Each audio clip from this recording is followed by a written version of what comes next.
Assalamu alaikum, welcome everyone. My name is Saqib Safdar and I'm your host. In today's podcast, we will be talking to Dr Mukhtar Ali about Ibn Arabi. Dr Mukhtar Ali is a research fellow at the Warburg Institute, School of Advanced Studies, University of London. He has recently been appointed as Lecturer of Islamic Studies at the University of Illinois, Urbana-Champaign. He specializes in Sufism, Islamic philosophy and ethics, and has published widely in various peer-reviewed venues. He has translated several works on contemporary Islamic metaphysics around Ibn Arabi. He's also an advisor on the Hikmah project, so you can read more about him on our website. And I'm very delighted to say he'll be running some courses this summer based on 3 books that he has published.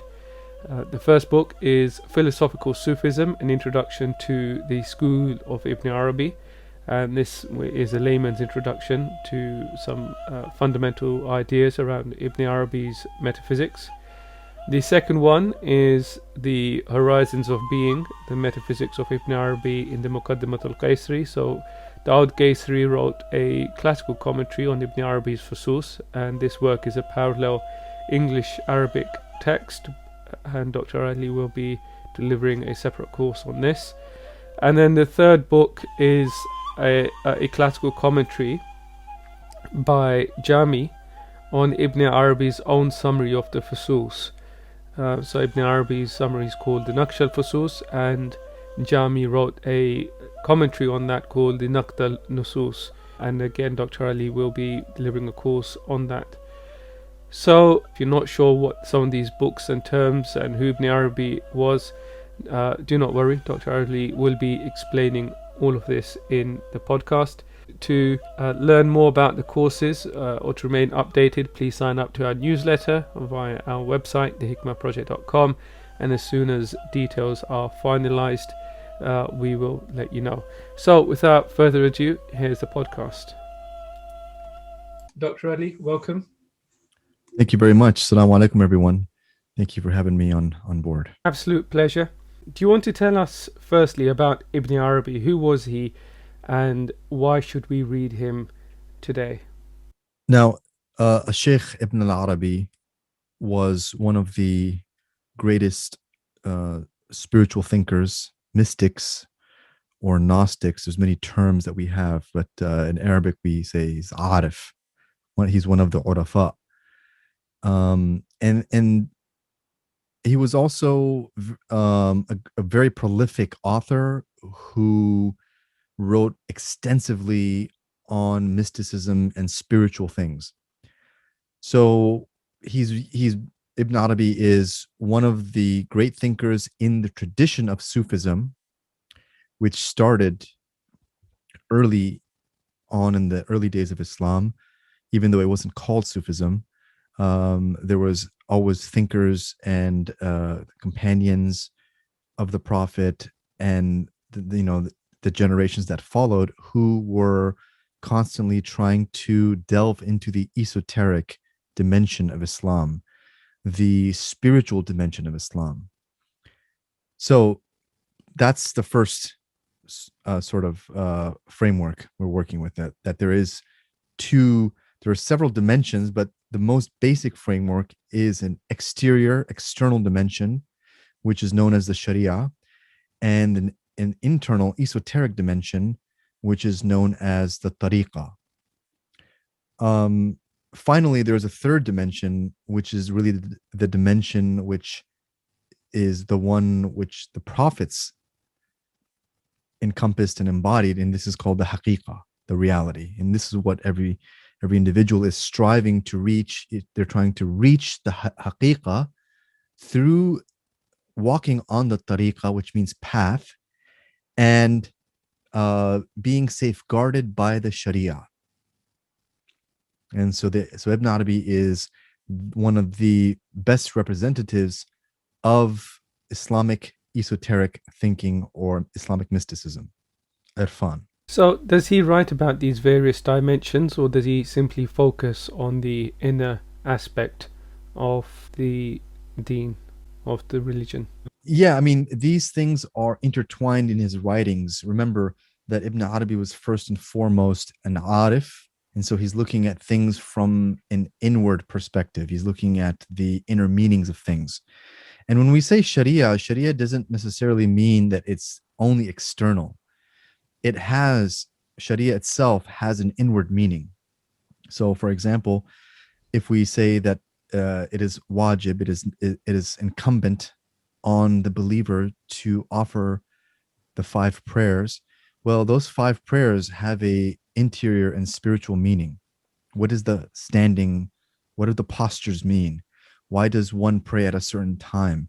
What is the meaning of wudu, of the ablution? What are all these? What do all of these acts in the Sharia mean? So the esoteric methodology strives to ascertain those inward truths and realities, the meaning behind the postures, the meaning behind the acts of worship. And so if we say the Sharia has been designed to safeguard the person, it is also it also relates to the bodily acts of worship, such as prayer and fasting and hajj and so on. And the tariqa refers to the inward acts of worship, such as rectifying one's intention, creating a spiritual environment in the soul, cleansing the soul, the remembrance of God, contemplation, and all of those things which is the function of the soul and the heart and the spirit and so on, and the intellect. So this is all intertwined and all interrelated. They're not separate studies. Dr. Ali, could you tell us why Ibn Arabi is called the Shaykh al-Akbar? I mean, there's a long tradition and line of Islamic thinkers and scholars who've written works ranging from the Masnawi of Rumi, the Hikam of Ibn Atala al-Iskandari, Imam al-Ghazali, his Ihya Ulumuddin, for example, just to name a few. So in this long line of scholars, where does Ibn Arabi fit in? So Ibn Arabi he was a prolific author, as I mentioned, and he described the spiritual worlds like no one else had described, and in detail. So and he's getting where is he deriving this knowledge from? It's he derives it from inspiration, and it's called kashf or ilham, and these are terms that are used in the Qur'an. We have unveiled for them the covering, al-ghita, or it says ilham is a term that's routinely used in the Quran. Of course, the Prophet had a wahi, which is the highest form of kashf, and ilham. It is the highest form, which is specific for the prophets. So Ibn Arabi's methodology is unveiling. And from those unveilings, which is, in other words, a spiritual experience, he receives knowledge from God directly, or from an angel, or from the spiritual domains. And when you receive that type of knowledge, that knowledge is not like rational knowledge where one needs to study extensively to compose an article or a book. That type of knowledge which God gives you comes in the form of ijmal, or it comes in the form of it has a great it's extremely great in content, and also in terms of its weight. So this is why the Quran says, he who has been given wisdom has been given a great good. So one piece of wisdom leads to many different branches of knowledge, different ways of looking at the world. So wisdom is that type of condensed knowledge which is compacted, and then a person unfolds it. So wisdom is different from knowledge, ma'rifah is different from ilm, and so on. So that's why, and that's one reason. So for one thing, Ibn Arabi created a whole system of metaphysics, which no one else has done in the past before him, and no one else did after him. No one could replicate the amount and the quality of spiritual truths that he put down on paper. That was the first thing. And the second thing is that the urafa, or the saints of God, have maqamat, they have stations. And just like even the prophets have stations. Musa was Kalimullah, Isa was Ruhullah, Muhammad, peace be upon them, all of them, he was Habibullah, and he reached maqam Qaba Qawsain. So the prophet in the Mi'raj reached a particular maqam, a station, and that station was described in the Qur'an as 2 bows length away, or nearer, or adna. So the Prophet's Mi'raj is the ultimate maqam where a person can reach, namely the Prophet, and is reserved for him. So similarly, the saints also have their stations in maqamat. And Ibn Arabi had a great maqam. His maqam was extremely high. He was able to communicate with the prophets in the unseen. He was able to, really go very, very far in the spiritual world. So this is why he's considered Shaykh al-Akbar. Dr. Ali, how much of Ibn Arabi's work is imbued with the Qur'an and Hadith? Now, Ibn Arabi's works is essentially a tafsir, or an exposition of the Qur'an. Everywhere you find that Ibn Arabi is resorting to a verse of the Qur'an or a hadith to prove his point, to establish his point. Now, he sees things through unveiling. He has spiritual experience, but he finds the relevant verse which explains his point. So, for example, we take this idea that God says in the Quran, Bismillah ar-Rahman ar-Rahim, Kulli yawmin huwa fi sha'n. Every day God is in a new manifestation. So this is a whole philosophy behind this verse. What does that mean? He's in a new Kulli yawmin. What is yawm, first of all? Is it a day? Is it a moment? Is it an hour? Or is it just a moment in time? Every instant, God is in sha'n. And shu'unat, that's a very tricky word to translate. Sha'n means affair, state, condition, hukum, and so on. So every moment, every instant, God is perpetually manifesting himself, his being. So this whole concept of being and its manifestations is the core of Ibn al-Arabi's theosophy or metaphysics, what have you, his cosmology, different terms to describe it. But you can take one verse and you can explain the whole of creation with that one verse. Kulli yawmin huwa fi sha'n. God is constantly manifesting himself. So this is wujud, is manifestation. And or we take, for example, Qul huwa Allahu ahad. Qul, say Allahu ahad. So what is Allah and what is ahad? Why is there a difference between Allahu ahad? But then Allah is preceded by huwa. So there's 3 different terms, 3 different words the Quran is using to describe divine unity. It says Qul huwa, say he. And then he is Allah. And that Allah is one. So Ibn Arabi says, okay, this refers to 3 degrees of divinity. The first degree is the huwiyya, the identity, the essence, the unknown. So it doesn't have a name, but Allah just refers to himself as huwa, ha, right? And the basic particle in Arabic is the ha. So it's who. It doesn't have any restrictions by the tongue and the teeth. It's just air flowing. And so this is indicative of the essence. Allah is the name which represents all the divine names. So it is the comprehensive name. So when we say Allah, then we are referring to the divine names in their totality. And this is the you might say it represents the essence, but at the level of the names. So it is 1 degree removed. It is 1 level of being that is that emanates from the essence. And then that collectivity is also known as the ahadiyya. So 3 words of the Qur'an he takes and he builds an entire cosmology. He calls it maqam al-huwiyya, the maqam ahadiyya, maqam wahidiyya. There's the exclusive unity, which is the ahadiyya, and then there's the inclusive unity, which is the wahidiyya. And if we go further into this, then you have, some of his commentators like Kashani, Abdul Razak Kashani, and Qunawi and whatnot. They comment and say, Allahu Samad, the Samadiyya. Samad itself refers to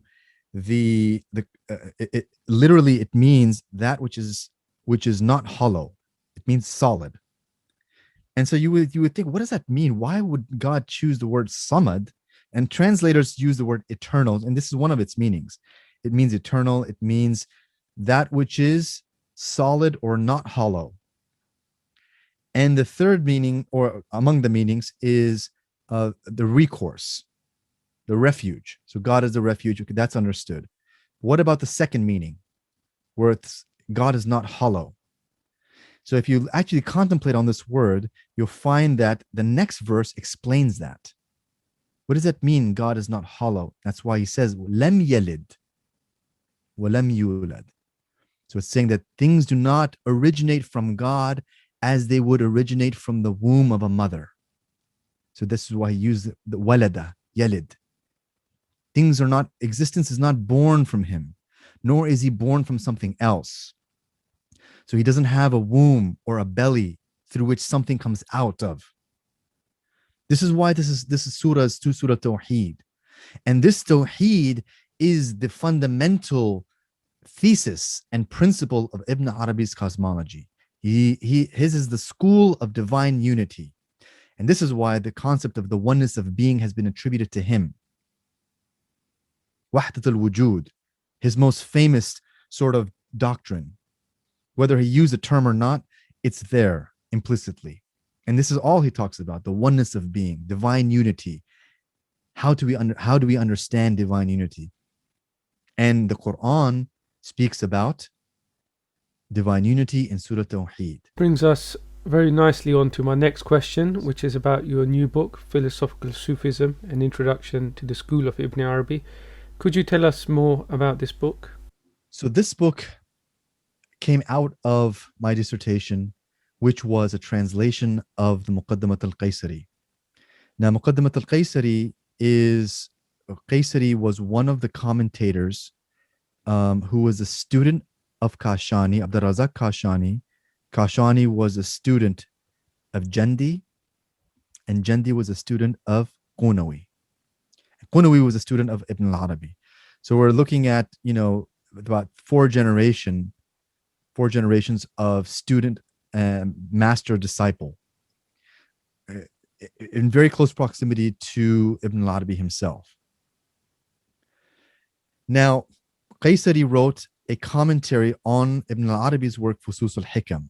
This is an amazing commentary. It's very clear, it's very well written, and it's considered probably one of the best commentaries out there. Now, the beginning of this commentary, he writes a very lengthy introduction, a muqaddimah. The muqaddimah outlines all of the major principles of his thinking, of his doctrines, beginning with wujud, the divine names, the universal worlds, and so on.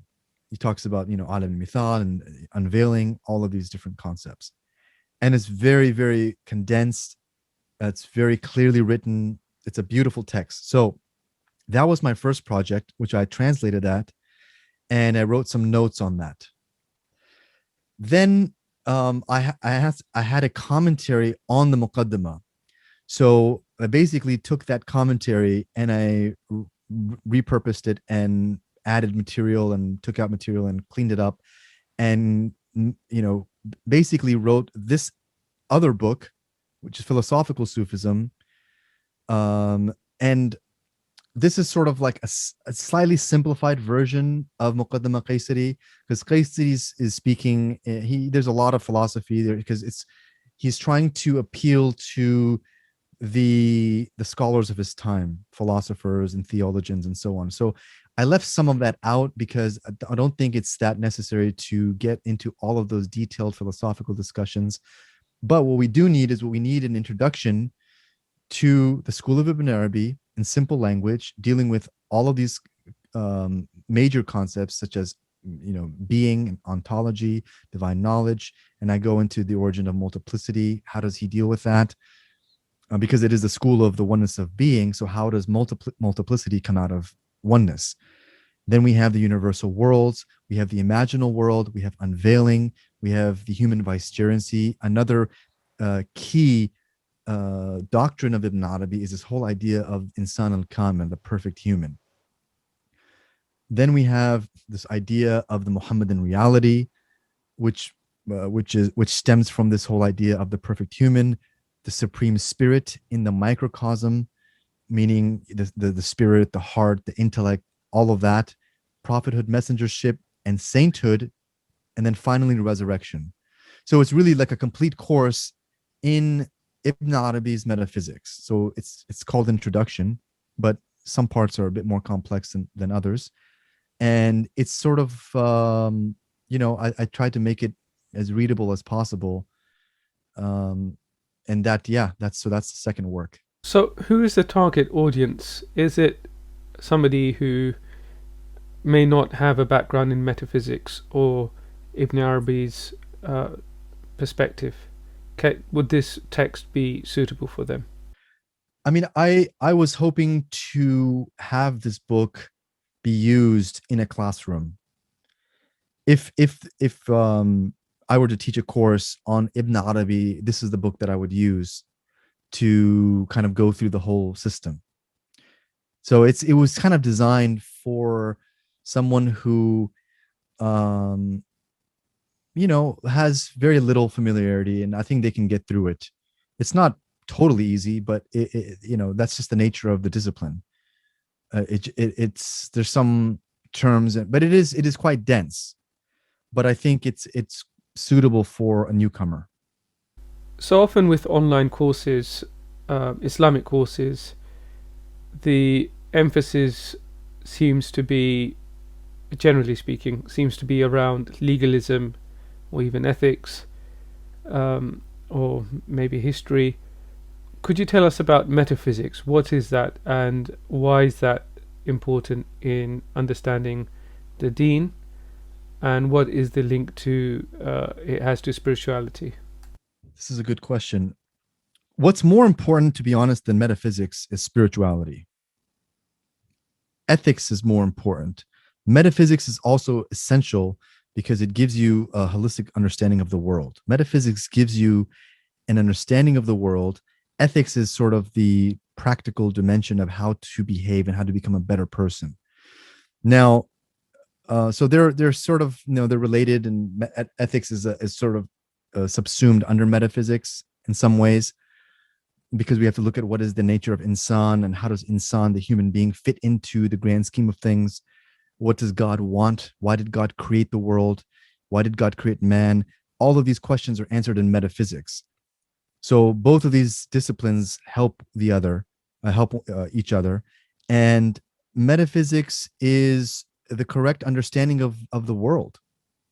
It's the correct understanding of wujud, of the nature of God, the nature of being, resurrection, the nature of the soul. All of these questions are discussed in metaphysics. So it is essential. And even the whole concept of law, Sharia, what is the nature of Sharia? Why did God desire man to obey certain rules of like prayer and fasting and whatnot? What is the purpose behind that? Metaphysics attempts to give meaning to life. This is why we study metaphysics, so we understand the meaning behind things. Inshallah, you'll be delivering some courses on the Hikmah project site based on your books. Could you tell us more about the courses and what a student on your course can expect? Well, these texts do take a long time to go through. and they need a lot of focus and a lot of dedication because they're very dense. So I feel that what is useful for people, unless you commit entirely for say like a year, what will be more useful is to look at the course piecemeal and maybe study certain sections. Take, for example, the section of the divine names, which is so essential in Islamic theology. You know, the Quran, the underlying theme of the Quran is the divine names. And after every verse or every other verse, you find, you know, Huwa ar-Rahman ar-Rahim, Huwa al-Alim al-Hakim. So God is connecting these verses, these ayat, his divine signs, with their roots. The roots are divine, the divine names. So if you want to understand the Quran, look closely at the divine name that goes along with a certain verse. This is a sort of a little tip. Look into the divine names. See what is the relevance of this name when a certain prophet is mentioned or when a certain story is mentioned. Why is that name mentioned over another divine name? So that requires a separate study because the divine names are vast in terms of, you know, the whole concept of how do their names originate? Are they separate entities or are they one with the essence? And how did existence originate from the divine names? Because they are the roots of all things. That requires a separate study. Then we go into, say, for example, unveiling. Unveiling is essential because the whole of Islam, the whole religion of Islam is founded on the Muhammadan unveiling, which is wahi. Prophet didn't come up with the Quran by himself. He received it. So the fundamental premise of this deen is wahi or unveiling. So anybody who denies unveiling has denied the prophetic method. This is the problem. See, we're making this disconnect. The whole of the Quran is a wahi. He received every word of it. This is the belief. So, and the Prophet was a human. He received his version of unveiling according to his level. But who's to say that the door of unveiling has been closed to others? So this is a very important topic, essential topic. And this Ibn Arabi says, he who has no unveiling has no knowledge. He's that severe in terms of, bringing unveiling to the forefront. Unveiling could be in dreams. It could be in wakefulness. There's so many different forms of unveiling, but it is a tried and true method for attaining knowledge. It is the true method. It is the real method. The truest way of attaining knowledge is unveiling. So that requires a separate study, a separate course, a short course, or what have you. Moving on to your book, The Horizons of Being, which is a translation of Dawud Qaisri's commentary on the Fusus of Ibn Arabi. Is this a complete translation? I know it's a parallel English-Arabic text, or is it just the introductory part? So the introduction is about 100 pages, and the Muqaddamat al-Qaisri is only the introduction. The actual commentary is 2 volumes, and it's quite lengthy. So the Muqaddamat al-Qaisri is a summary of the Fusus, or actually it's a summary of, not necessarily the Fusus, but a summary of Ibn Arabi's doctrine. What I've done in the 3rd book, which is Jami's Naqd al-Nuqud, this is a summary of the Fusus. Now let me explain. Should I explain what this book is about? Yes, please. So the Fusus al-Hikam is Ibn Arabi's most famous work. There are over 100 commentaries written on this work. It's extremely dense and complex and whatnot. So Ibn Arabi decided to write a summary of this work, and it's a small treatise, about 10 pages. It's called Naqsh al-Fusus, the engraving of the Fusus. And the Naqsh al-Fusus also is extremely dense and complicated, even though it's much shorter, and it doesn't go into various tangents and whatnot. It's condensed. So there are several commentaries on there, not too many, but one of the most famous commentaries of the naqsh, of the summary, is Jami, Abdul Rahman Jami's full title is Naqd al-Nusus fi Sharh Naqsh al-Fusus. So this work looks at the Naqsh al-Fusus and brings in, it's sort of, it goes chapter by chapter. What is the Fusus al-Hikam? It's really a study of 27 prophets. 27 prophets who Ibn Arabi, and the prophets, as we said, are considered to be the Insan al-Kamil, the perfect human of the age. And each prophet has a particular reality.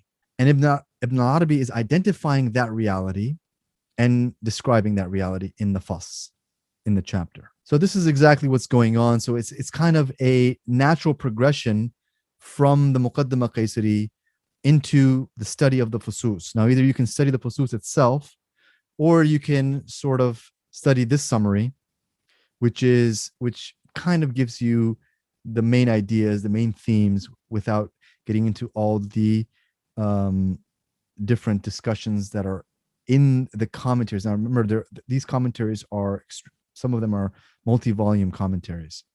Qaysari's is quite long. Kashani's is a volume. Jandi's is massive. It's like 600-700 pages.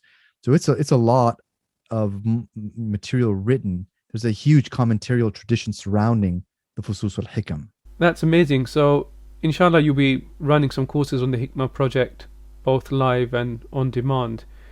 If a student is new to Ibn Arabi or even to metaphysics, would the correct trajectory be to start with introduction to philosophical Sufism and then moving on to the horizons of being the Muqaddimat al-Qaysari before Jami's Naqd al-Nusus? Yeah, that's how I would do it. Now, the Muqaddimat al-Qaysari, because it is a parallel Arabic English translation, it would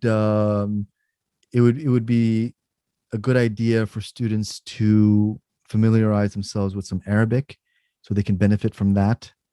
And this will also help them develop their Arabic by looking at a parallel translation. You can learn a lot of words, it's particularly in the discipline, because Arabic is a vast language, and every genre, every field has its own terminology and technical terms. And Ibn Arabi himself uses common Arabic words in very novel ways. So to understand how he's using them, that itself is a huge challenge, and it helps to have, say, a translation or a teacher, a guide to help you along to explain what those terms mean. Even this term ayn has hundreds of meanings in Arabic, and in how does he use it? It's very confusing. Sometimes it means entity, sometimes it means essence, sometimes it means the thing itself, sometimes it means a spring. There's so many meanings for ayn. So this is where the commentaries are useful.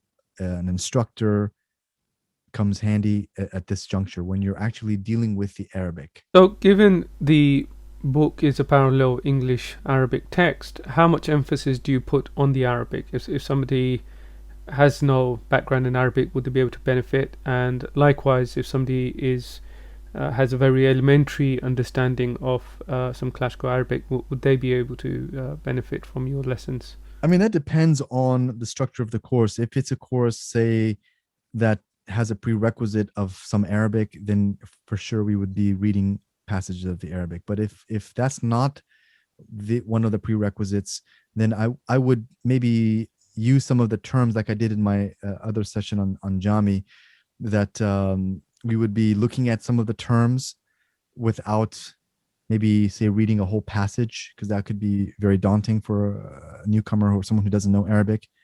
But we would be looking at these words, insan, ayn, and so on.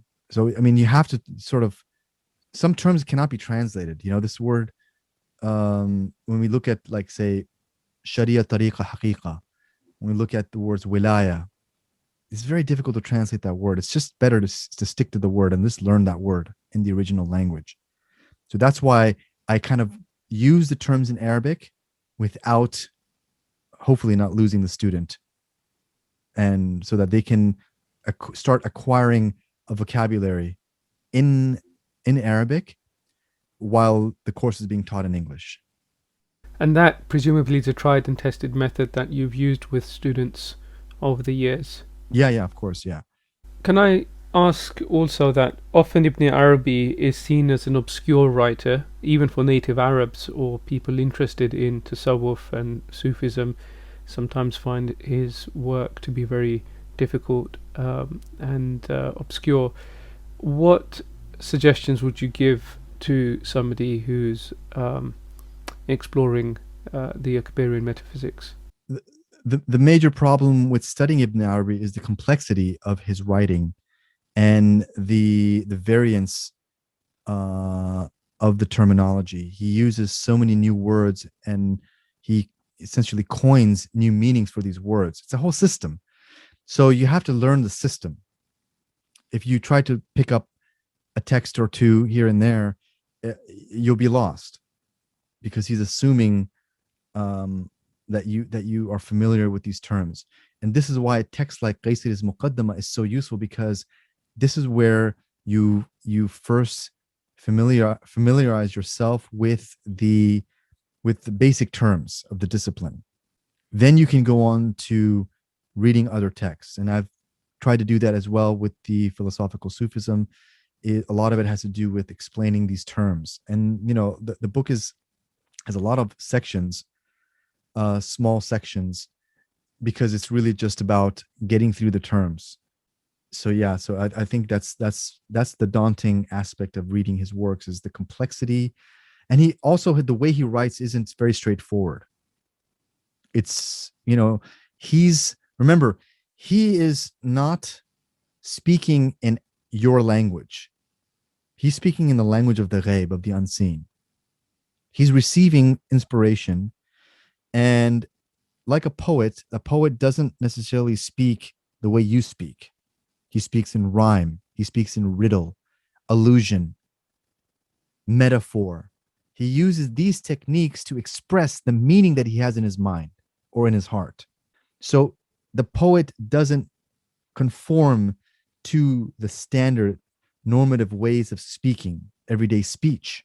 He has his own world. Similarly, the mystic speaks from the perspective of the origin.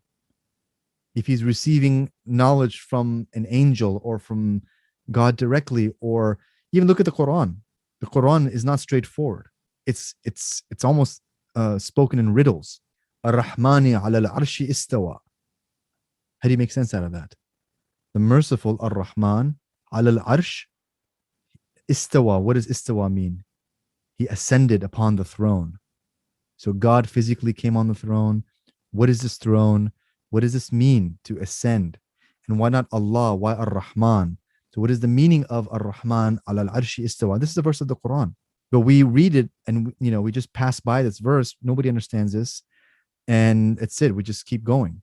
So there's so many expressions in the Holy Book, as well as the Hadith, that are enigmatic. And the reason is because they are speaking from a spiritual plane. They are reflecting that world. It's the language of the unseen. It's not the language of common speech. So this is why it appears that his language is convoluted. It's convoluted for you and I because we are not familiar with the unseen. But if you enter the unseen and you familiarize with yourself with the unseen, you'll know its language. You'll know its signs. You'll know how the angels speak. You know how God communicates to his prophets. You'll understand the language, the divine language. It's not like our language.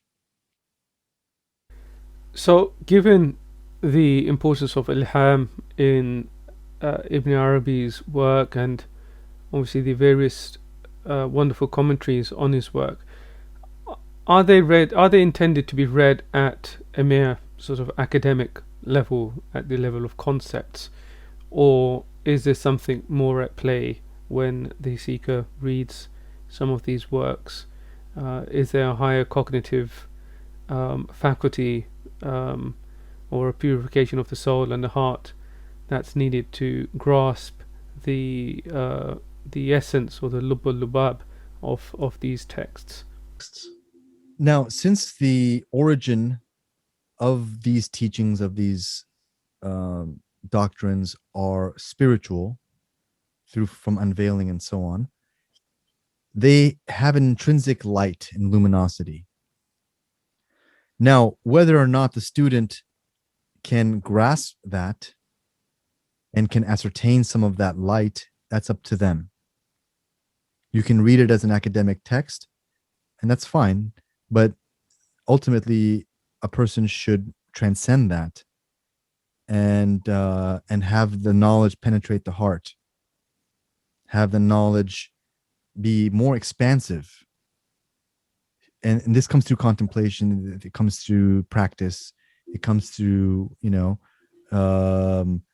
truly embodying what the author is saying and not reading it like fiction or some, something that is just, it enters the mind and it stays in the intellect.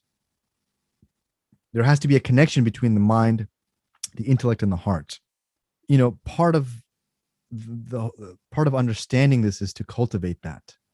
But at face value, if when a course is offered, we would be reading the text and trying to understand, at the very least, the meaning, the basic meaning of the text.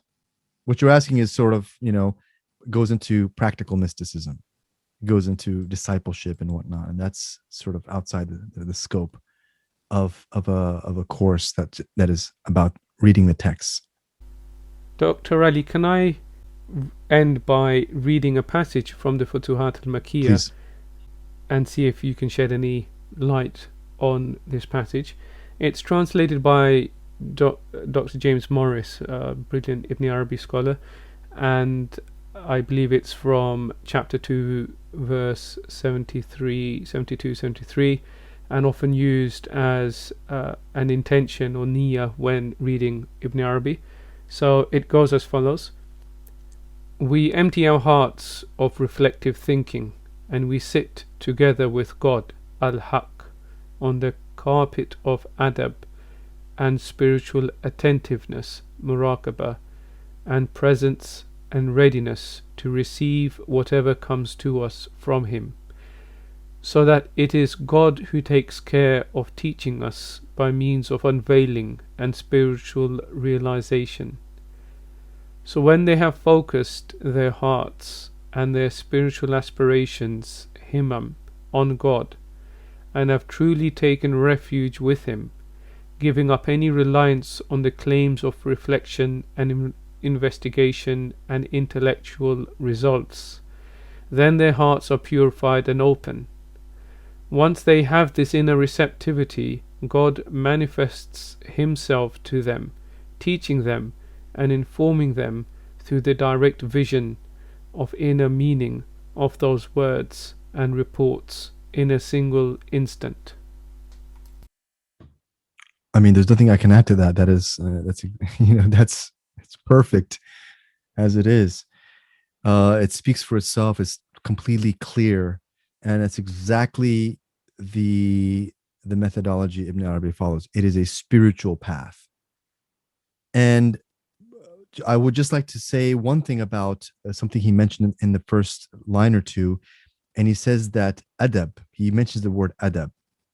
Adab is the key to all things, especially this type of divine knowledge. This is the knowledge of God. This school of philosophical Sufism is the school of tawheed, of divine unity. It is embarking on a path of proximity to God. It's walking a spiritual path. And so that path can only be tread through adab. And that adab means courtesy, it means manners, it means, there's a lot of different meanings for that, but it means proper behavior. And that adab is to relinquish, part of that adab, as he mentioned here, is to relinquish your attachment to knowledge and become receptive to the divine teachings. So we have a tendency, the aql has a tendency to acquire. acquisition. We want to acquire things. We want to acquire knowledge. We want to acquire the world. This is the nature of the human being, is to acquire things. But part of the adab with God is to receive, is to create receptivity, to prepare yourself to receive from God. And this has been, this aspect of receptivity has not been highlighted as it should be, especially in this day and age when everyone's trying to be a go-getter, a doer, keep doing, keep getting. Even within spirituality, reading a lot of texts and writing a lot of books and papers and performing a lot of acts of worship and whatnot, all of that is acquisition. But there is a time of silence, of receptivity, of cleansing. And those are the moments where God teaches you. So that's a really important thing to shed light on, and to find the balance between working and struggle, mujahida, muraqaba, and hudur, and presence, being present with God. So there's an active and a passive dimension to spirituality, to suluk, which a person must balance. Inshallah, we'll talk about adab at another time. It's a really, really good topic. Dr. Ali, thank you so much for your time. It's been an absolute pleasure to be sharing this time with you, and I really look forward to the courses on the Hikmah project and future podcasts too. Thank you so much for having me. Inshallah, we'll do it again soon.